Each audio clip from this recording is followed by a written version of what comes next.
नमस्कार मेरे प्यारे साथियों, स्वागत है आपका अपने YouTube चैनल पवन हिस्ट्री क्लासेज में।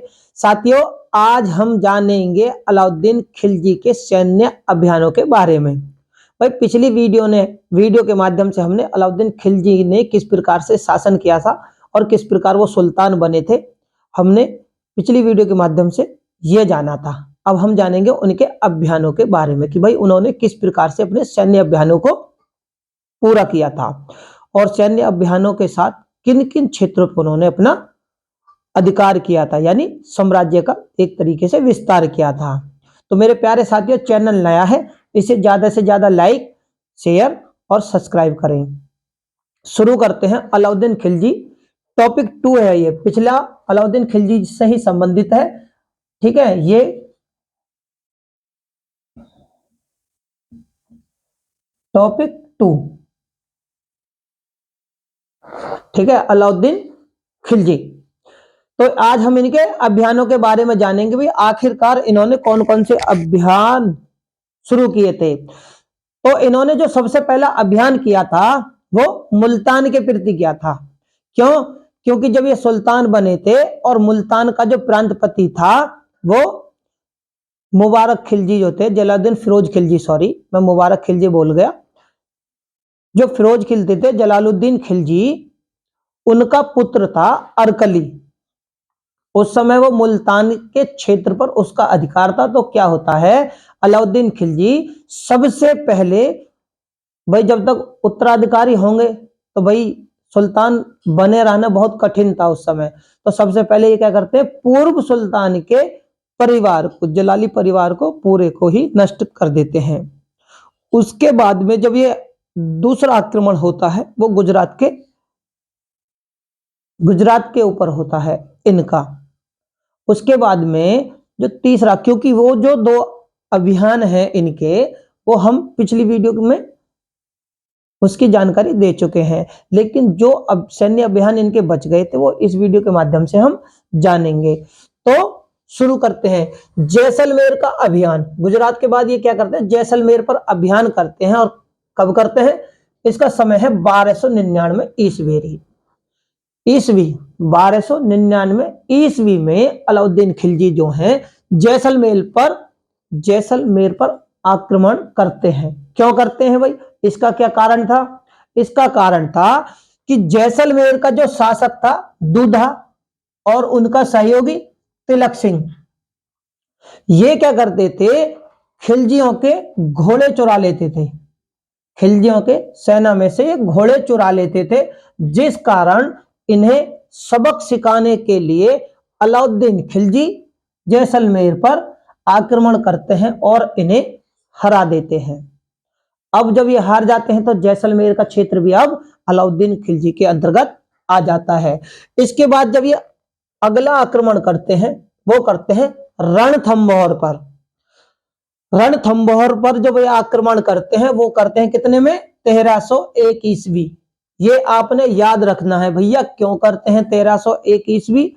होता क्या है, गुजरात आक्रमण के समय में जब इन्होंने गुजरात पर आक्रमण किया तो वहां से बहुत सारा धन मिला था, और जब धन मिला था तो उस धन के बंटवारे को लेकर सेना में संघर्ष हो जाता है। इनके ही खेमे में संघर्ष होता है तो कुछ सैनिक जो होते हैं वो राजकोष से धन उठाकर, धन चुराकर, भागकर रणथंभौर में शरण लेते हैं। जब ये रणथंभौर में शरण लेते हैं तो यहां का राजा कौन था, महाराणा हम्मीर देव, जो कि रणथंभौर के शासक थे।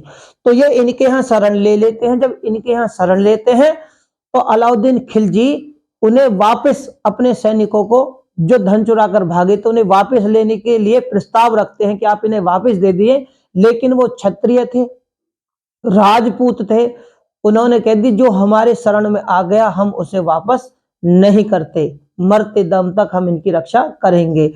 और होता भी यही है। इसी कारण अलाउद्दीन खिलजी और हमीर देव दोनों सेनाओं के बीच में युद्ध होता है। इसमें क्या होता है, अलाउद्दीन खिलजी का जो सेनापति है, क्योंकि सबसे पहले वो उसी को भेजते हैं, तो होता क्या है, नुसरत खां इसी युद्ध में मारे जाते हैं। उसके बारे में जान लेते हैं। तो क्या कहें कि गुजरात से जो इन्होंने भाई इस पे आक्रमण का जो हमला था वो गुजरात के ही विजय के बाद में शुरू होता है, क्योंकि जब ये गुजरात से धन लेकर यहाँ चले जाते हैं तो इनकी सेना में क्या होता है, संघर्ष होता है। और इसमें से क्या कुछ सैनिक धन लेकर रणथंभौर में, मैंने आपको अभी जानकारी दी थी, शरण ले लेते हैं, लेकिन सुल्तान उन्हें वापस मांगता है और हमीर देव जो थे रणथंभौर के शासक, वो इन्हें देने से मना कर देते हैं। जब देने से मना कर देते हैं तो अलाउद्दीन खिलजी क्या करते हैं, नुसरत खां से बोलते हैं कि आप सेना लेके जाइए और वहां से उन सैनिकों को बलपूर्वक उल्टा लेके आइए। तो नुसरत खान जो है, नुसरत खां चले जाते हैं सेना लेकर, लेकिन हमीर देव क्या करते हैं, नुसरत खां को युद्ध में हरा देते हैं और मार डालते हैं। नुसरत खां इस युद्ध में मारा जाता है। होता क्या है, अब अलाउद्दीन से रणमल रणमल गद्दारी करता है राजपूतों से, राजपूतों से वो गद्दारी करता है और तुर्कों से जाकर मिल जाता है। जब नुसरत खां मारा जाता है तो तुर्की सेना भाग जाती है, लेकिन गद्दारी कर देते हैं दूसरे रणमल, इन्हें गद्दार का नाम दिया गया है रणमल को। ये उनसे जा मिलते हैं और उसके बाद में फिर क्या होता है, अलाउद्दीन खिलजी रणथंभौर के किले को जीत लेते हैं। इसी दौरान जब ये घटना घट रही थी तो दूसरी तरफ एक और नया षड्यंत्र शुरू था। वो क्या था कि जब राजा सुल्तान अलाउद्दीन खिलजी तिलपट में है ना, तिलपट स्थान का नाम क्या है, तिलपट में शिकार करने के लिए गए थे। जब ये शिकार करने के लिए गए थे अलाउद्दीन खिलजी, तो इनके जो भतीजे थे, भतीजे का नाम था अकत खां, भतीजे क्या करते हैं, इन्हें मारने की कोशिश करते हैं। क्या हो गया, अकत खां इन्हें मारने की कोशिश करते हैं। और उसी समय जब ये रणथंभौर पर आक्रमण की तैयारी में था तो दूसरी तरफ और घटनाएं घटती हैं। वो क्या घटती हैं, इसी आक्रमण के करने से, यानी इन्हें जान से मारने की कोशिश करने से अलाउद्दीन को सबक मिलता है, सबक लेते हैं वो इन चीजों से। और इधर उसी समय घटना घटती है कि अमर खां जो कि अवध के गवर्नर थे और मंगू खां जो कि बदायूं के गवर्नर थे, दो तो हो गए ये, तीसरे थे हाजी मौला, ये अलाउद्दीन खिलजी के प्रति विद्रोह कर देते हैं। विद्रोह करते हैं तो इनके विद्रोह को दबा दिया जाता है, कुचल दिया जाता है। इसी दौरान हमीर देव जो है वो युद्ध करते हुए मारे जाते हैं। भाई एक तरफ तो रणथंभौर पर आक्रमण था, दूसरी तरफ ये सारे जने मिलकर विद्रोह कर रहे थे। तो अलाउद्दीन खिलजी की सेना इन विद्रोहों को तो दबा देती है, लेकिन अलाउद्दीन जो है वो हमीर देव से क्या करते हैं, लड़ते हुए हमीर देव उसमें मारे जाते हैं। और इनकी जो रानियां थी वो जौहर व्रत ले लेती हैं, जौहर यानी जिंदा आग में जल जाना ले लेती हैं पति के मरने के बाद, ये होती हैं। लेकिन अमीर खुसरो जो है वो क्या कहता है, अमीर खुसरो ने, यानी समरिक कोई था, अमीर खुसरो जो कहते हैं वो क्या कहते हैं, जौहर का, जौहर व्रत का है वो चित्रण अमीर खुसरो ने इस जौहर व्रत का, क्योंकि उस समय ये भी वहां पर मौजूद थे। और जौहर व्रत का ये क्या था, प्रथम चित्रण था, और ये क्या है, एक साहित्यिक साक्ष्य है। ठीक है, उसके बाद होता है चित्तौड़ का अभियान। चित्तौड़ के अभियान में क्या होता है, इसका जो राजा था वो रतन सेन था, चित्तौड़ के राजा थे रतन सेन। और 1303 ईस्वी में अलाउद्दीन खिलजी जो है वो चित्तौड़ पर आक्रमण करते हैं। इसी आक्रमण में क्या था, अमीर खुसरो ने भी हिस्सा लिया था इसी आक्रमण में। जबकि मेरे प्यारे साथियों, एक विद्वान का जो काम होता है, एक इतिहासकार का, वो किसी भी युद्ध में लड़ना नहीं होता, लेकिन ये क्या थे, अमीर खुसरो जो तुर्कों के, अफगानों के और मुगलों के साथ में विद्वान आए, वो विद्वान के साथ साथ क्या थे, योद्धा की तरह युद्ध में भाग भी लेते थे, ये लोग भाग भी लेते थे।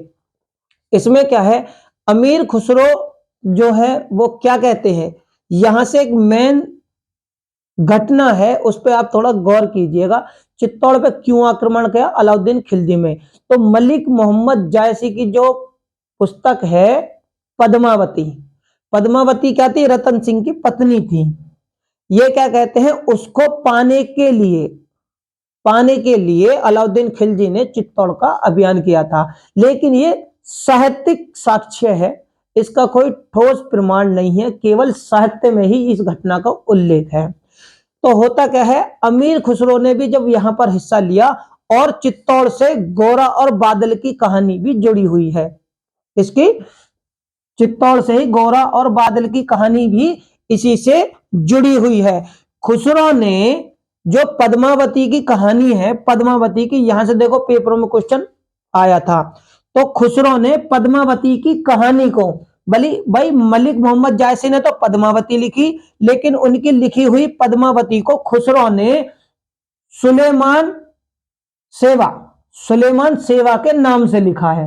यानी पद्मावती की कहानी को अमीर खुसरो ने सुलेमान सेवा के नाम से लिखा है। चित्तौड़ का नाम जो था, अलाउद्दीन खिलजी ने क्या करा, अपने पुत्र खिरज खां, भाई अलाउद्दीन का पुत्र था खिरज खां के नाम पर चित्तौड़ का नाम बदलकर क्या रख दिया गया, खिरजाबाद रख दिया गया। इसके बाद अलाउद्दीन खिलजी का जो अभियान होता है वो देवगिरी पर होता है। देवगिरी के शासक कौन थे, रायकरण बघेल देवगिरी के इसमें यहां पर मेरे प्यारे साथियों थोड़ा सा समझना, यहां पर थोड़ा सा मैं अपने शब्द वापस लेता हूं, ठीक है। यहां पर क्या था, देवगिरी पर क्यों आक्रमण होता है अलाउद्दीन खिलजी का, यहां पे समझिए। भाई गुजरात के शासक थे रायकरण, और रायकरण बघेल जो थे, जब इन पर अलाउद्दीन खिलजी की सेना ने आक्रमण किया तो ये अपनी पुत्री देवल देवी के साथ भागकर देवगिरी में शरण लेते हैं। और देवगिरी के शासक कौन थे, रामचंद्र देव ये थे, इनके यहां शरण लेते हैं। उधर देवगिरी गुजरात अलाउद्दीन खिलजी के अधिकार में चला जाता है, और वहां पर इसकी रानी, किसकी, रायकरण बघेल की रानी कमला देवी वहां पर पकड़ी जाती हैं। और कमला देवी क्या करते हैं, अलाउद्दीन कमला देवी से शादी कर लेते हैं और उन्हें मलिकाए जहां की उपाधि देते हैं। अब होता क्या है, क्यों आक्रमण दोबारा से देवगिरी पर हुआ, क्योंकि सबसे पहले जलालुद्दीन खिलजी, उसके बाद में अलाउद्दीन खिलजी, और उसके बाद में फिर देवगिरी पर आक्रमण होता है। इसका कारण क्या था कि जो रायकरण बघेल थे वो भागकर यहां शरण लेते हैं, एक तो ये कारण था। दूसरा, रामचंद्र देव जो थे उन्होंने बरार और इलिचपुर की जो राजस्व थी, जो कर था, राजस्व देना बंद कर दिया था। तीसरा कारण क्या था, मैंने आपको बताया, जो कि सोमनाथ कह रहा हूं, गुजरात के जो शासक थे रायकरण बघेल जी, इनकी जो पत्नी थी कमला देवी, यानी मलिकाए जहां, कमला देवी अपनी पुत्री कौन थी इनकी, देवल देवी को पाना चाहती थी। तो ये कुछ ऐसे कारण थे जिनके कारण दोबारा से अलाउद्दीन खिलजी को देवगिरी पर आक्रमण करना पड़ा। इसमें क्या है, अलाउद्दीन खिलजी मलिक काफूर को, क्योंकि जब गुजरात पर आक्रमण किया था तो उसके बाद में इन्होंने खंबात को लूटा। खंबात को जब लूटा था तो खंबात से ही मलिक काफूर, यानी 1000 दिनारों में खरीदा हुआ व्यक्ति था, इसके लिए इनका नाम 1000 दिनारी भी पुकारा जाता है, किसका, मलिक काफूर का। तो ये क्या कहते हैं, मलिक काफूर और अलप खां को सेना भेजते हैं, इन दोनों के अधीन सेना भेजते हैं देवगिरी पर आक्रमण करने के लिए। जिसमें होता क्या है, रामचंद्र देव जो है वो हार जाते हैं, ये फिर हार जाते हैं, और अब की बार क्या होता है, देवल देवी पकड़ ली जाती हैं और उन्हें दिल्ली लाया जाता है। अब भैया दिल्ली आ जाती हैं, ये होता क्या है, फिर अलाउद्दीन खिलजी, देखो अलाउद्दीन खिलजी ने तो खुद इनकी मां यानी कमला देवी से शादी कर ली, और कमला देवी की जो पुत्री थी देवल देवी, रायकरण बघेल की पुत्री और कमला देवी की संतान, क्योंकि गुजरात के थे ये तो, लेकिन शरण इन्होंने देवगिरी में ली थी। भैया कमला देवी को भी पकड़कर दिल्ली लाया जाता है, और अलाउद्दीन खिलजी क्या करते हैं, खिरज खां के साथ में इनका विवाह कर देते हैं, देवल देवी का इनका विवाह भी इनके साथ में कर देते हैं। और रामचंद्र देव के साथ में क्रूर व्यवहार नहीं किया जाता, क्योंकि भैया रामचंद्र देव की रायकरण की पत्नी से इन्होंने शादी की थी। तो ये कहते हैं रामचंद्र देव को जो वहां के शासक थे, तो अलाउद्दीन खिलजी क्या कहते हैं, राय रायन की उपाधि देते हैं अलाउद्दीन खिलजी किसको, रामचंद्र देव को। और 1,00,000 मुद्राएं और नौसारी का जिला देकर इन्हें वापस भेज दिया जाता है कि जाओ भाई आप नौसारी पर शासन करो, मेरे अधीन रहोगे। इसके में क्या है, इसके बाद में जो रामचंद्र देव है वो इलीचपुर वाला जो क्षेत्र था उसकी आय देने का वादा करते हैं कि चलो ठीक है, आपने मुझे सुल्तान बना दिया, मैं आपको इलीचपुर की जो आय होगी राजस्व होगा, मैं उसे आपको दूंगा। मलिक काफूर, ये है ना मलिक काफूर का ये पहला दक्षिण भारत की तरफ ये पहला सफल अभियान था। मलिक काफूर के द्वारा किया गया ये संपूर्ण सफलतापूर्वक अभियान था। वारंगल अभियान, इसके बाद में क्या है, अलाउद्दीन जो है वो वारंगल की तरफ अभियान करते हैं और 1309 ईस्वी में ये मलिक काफूर की सहायता से ये और रामचंद्र देव, भैया जब वारंगल पर ये आक्रमण करते हैं ना, कौन, मलिक काफूर करते हैं वारंगल पर आक्रमण अलाउद्दीन खिलजी के कहने पर। 1309 ईस्वी का समय था। इसमें सहायता कौन करता है, रामचंद्र देव इनकी सहायता करते हैं। वारंगल के राजा कौन थे, वारंगल के जो राजा थे वो कातकीय शासकीय थे। वंश कौन सा था, कातकीय वंश के शासक प्रताप रुद्रदेव द्वितीय थे। ये क्या है, ये मलिक काफूर से हार जाते हैं। अब हार जाते हैं तो होता क्या है, मलिक काफूर से हार जाते हैं और ये क्षेत्र अलाउद्दीन खिलजी के अधिकार में चला जाता है। और इसी वारंगल युद्ध में प्रताप रुद्रदेव से विश्व प्रसिद्ध कोहिनूर हीरा, क्या, विश्व प्रसिद्ध कोहिनूर हीरा का ये प्रताप रुद्रदेव से, जो कि वारंगल की खान से निकला हुआ था, वो मलिक काफूर के द्वारा अलाउद्दीन खिलजी की तरफ चला जाता है। जो आज भी उस समय का कोहिनूर हीरा आज के समय में कहां है, ब्रिटेन में है। ब्रिटेन जिसे आधुनिक इंग्लैंड, यूनाइटेड किंगडम भी बोला जाता है, वो आज भी वहां पर है। ठीक है, उसके बारे में बात जानकारी लेंगे बाद में। तो क्या होता है, उसके बाद में क्या करते हैं, होयसल अभियान करते हैं। ये होयसल अभियान करते हैं कब, 1310 ईस्वी में। इसमें कौन था, मलिक काफूर ने भरलाल देव तृतीय, किससे, मलिक काफूर के द्वारा भरलाल देव तृतीय से आक्रमण किया छोटा सा। और जब ये छोटा सा आक्रमण किया उसके बाद में हो जाती है इनकी संधि हो जाती है। तो भरलाल देव तृतीय सुल्तान के लिए क्या भेजते हैं, खिलवट यानी एक तरह का पहनने का लिबास, और इसके बाद छत्र और एक मुकुट और 10 लाख टका की एक थैली, 10 लाख टका की एक थैली, ये क्या करते हैं, ये सुल्तान के आगे भेजते हैं। अब यहां पर भी देख लेना, जो प्रताप रुद्रदेव थे ना वारंगल के, जब ये हार जाते हैं, हारते तो हैं लेकिन ये मलिक काफूर के सामने नहीं जाते। ये क्या करते हैं, एक सोने की जंजीर, अपने सोने की प्रतिमा बनाकर उसमें अपने गले में एक जंजीर डालकर उसे काफूर के सामने भेंट करते हैं, उसी को भेजते हैं और कोहिनूर हीरा भी उन्हें दे देते हैं। ये यहां से महत्वपूर्ण वाक्य हैं, बिंदु हैं, जो कि पेपरों में पूछ सकता है, इसलिए मैंने आपको मौखिक जानकारी दी है। इसके बाद में क्या होता है कि मावर पर अभियान होता है अलाउद्दीन खिलजी का। अगला अभियान जो होता है मावर पर, समय कौन सा था, 1311 ईस्वी का समय था। इसमें क्या है कि पांड्य नगर का जो राजा था उसका नाम था मारवर्मन कुलशेखर। इसके 2 पुत्र थे। मारवर्मन कुलशेखर की हो जाती है मृत्यु होने के बाद में इसके थे 2 पुत्र। कौन थे, एक तो वीर पांड्य और एक थे सुंदर पांड्य। वीर पांड्य और सुंदर पांड्य ये इनके 2 पुत्र थे, जो कि उत्तराधिकारी के कारण संघर्ष कर रहे थे, साम्राज्य के लिए लड़ रहे थे।